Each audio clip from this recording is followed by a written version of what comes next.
Most people assume that food preservation during the Second World War depended on industrial canning lines, rail networks, and government ration books. Those systems mattered, but honestly, they were not what kept millions of families alive through long winters. Across Europe and North America, survival often depended on a much older, quieter technology, one that required no fuel, no wiring, and no factory. It was a design refined over centuries, rediscovered under pressure, and quietly standardized during the war, the earth-sheltered root cellar. The overlooked reality is that for civilians facing bombing, fuel shortages, and supply disruption, refrigeration was not the norm. In many regions it was unattainable.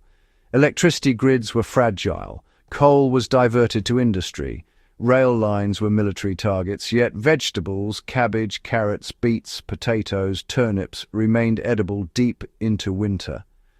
Not because of modern logistics, but because of temperature stability achieved through soil, ventilation, and careful planning.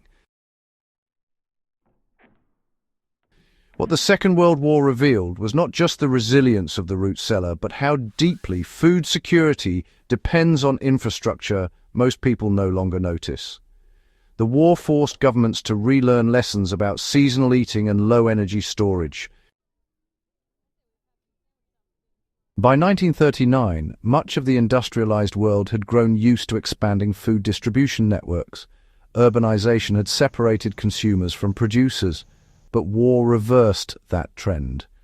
Britain's U-boat crisis in 1940–41 made imported food precarious. Germany's access to Eastern European grain and produce fluctuated with shifting front lines. In North America, fuel rationing and labor shortages strained transport. Governments responded with campaigns encouraging household-level food production. Britain's Dig for Victory and the American Victory Garden programs are often remembered for boosting morale. But what receives less attention is the parallel emphasis on storage. Pamphlets did not merely teach planting schedules. They explained how to build earth-covered clamps, backyard cellars, and insulated storage pits designed to hold produce at temperatures just above freezing. These were not improvised holes in the ground. Wartime guides described airflow control, drainage considerations, shelving materials, and how to separate crops to prevent ethylene buildup and rot. Ministries of Agriculture treated root storage as strategic infrastructure. The goal was not convenience, it was continuity. Underground storage worked because of basic thermodynamics, not mechanical innovation. The principle was simple. Below a certain depth, soil temperature remains remarkably stable throughout the year. In temperate climates, that temperature hovers between 4 and 10 degrees Celsius, cold enough to slow bacterial growth and respiration in vegetables, but not so cold that stored crops freeze and rupture. WWII-era root cellars exploited this thermal mass. Many were dug into north-facing slopes to minimize solar heating. Others were built partially above ground and heavily insulated with packed earth and straw. Ventilation shafts were placed to create convection. Cold air entering low, warmer air exiting high, regulating humidity and preventing mold.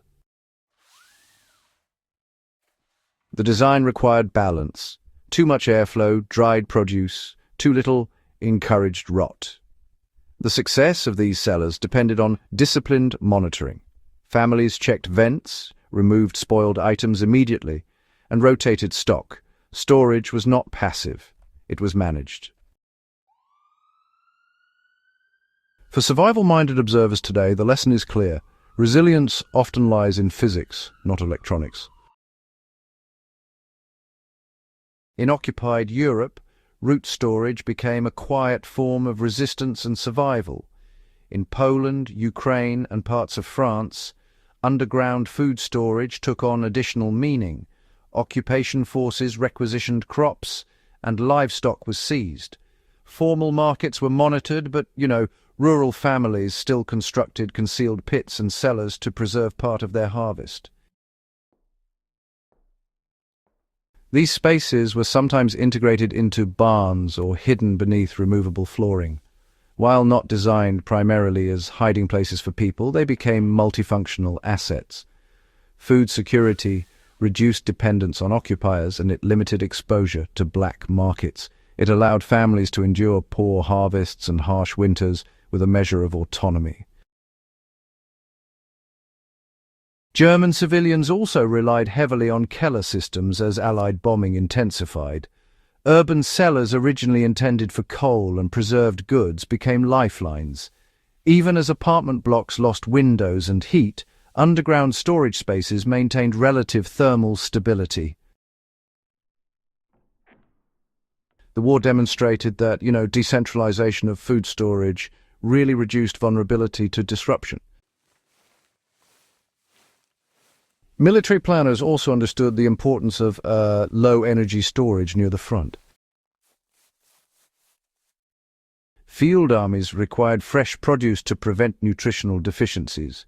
Canned rations provided calories, but scurvy and other deficiencies remained concerns in prolonged campaigns. In less mobile sectors, particularly along the Eastern Front, German and Soviet units both utilized dugouts and semi-buried storage chambers to preserve root vegetables and cabbages supplied from rear areas. These were not elegant structures. They were timber-lined pits covered with soil, sometimes reinforced with sandbags. Yet they extended the shelf life of perishable goods without fuel expenditure.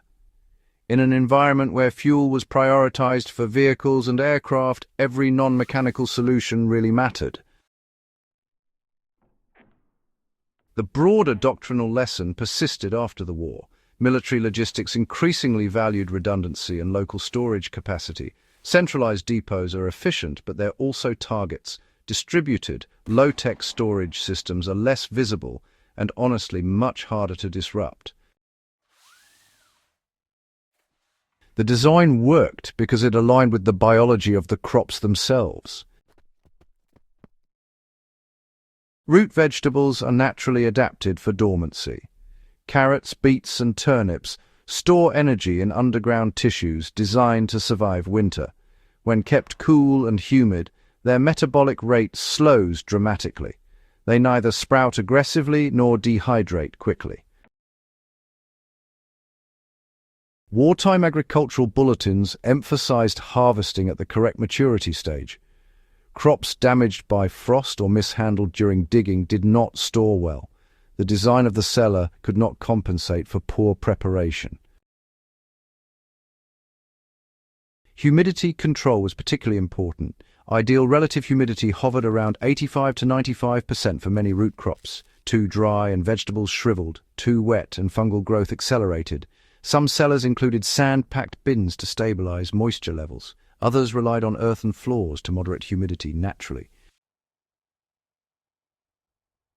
These were practical, empirical solutions derived from centuries of farming knowledge. World War II simply forced their widespread reapplication. The disappearance of root cellars after the war reflected abundance, not obsolescence.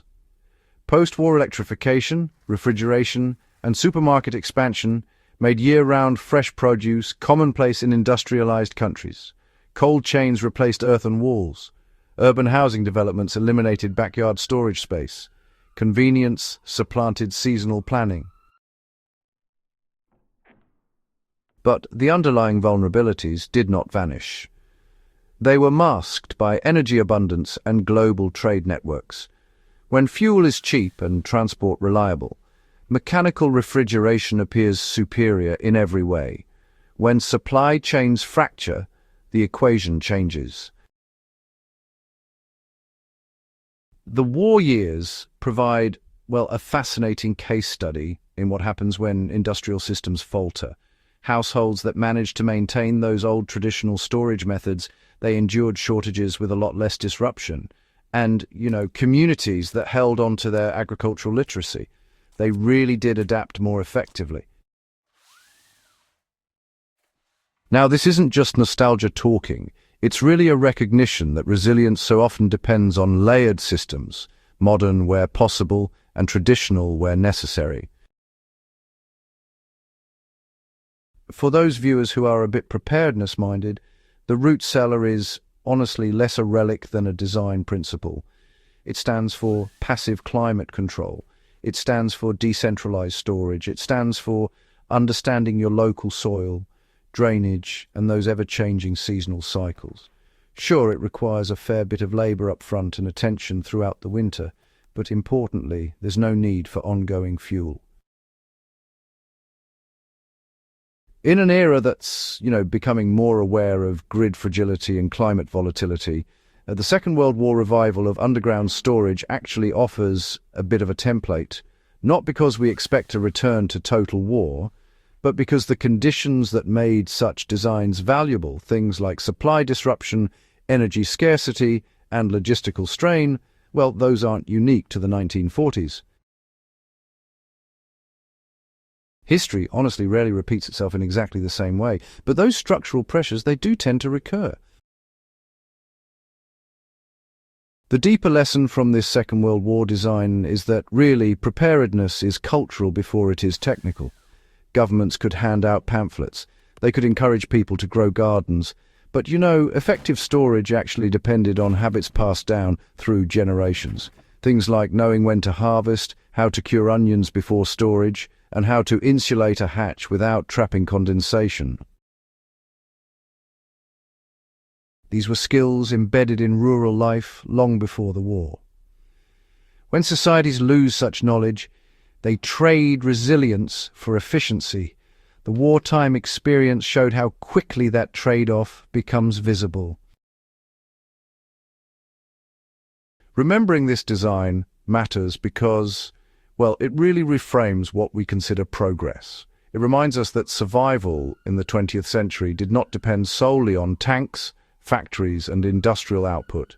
It also depended on soil temperature, airflow, and honestly, disciplined households managing their own stores. The root cellar did not win battles. It did something quieter. It allowed families to endure winters when imports failed, when cities burned, and when fuel was rationed. It reduced pressure on strained supply systems, and importantly, it preserved dignity in conditions defined by scarcity. Understanding that balance between high technology and low energy design is, essential for anyone serious about history or preparedness. If you value this kind of in-depth analysis of overlooked wartime systems and what they teach us today, go ahead and subscribe to The Prepper Historian and share this video with others who believe history is more than battles. It is the study of how people actually endured,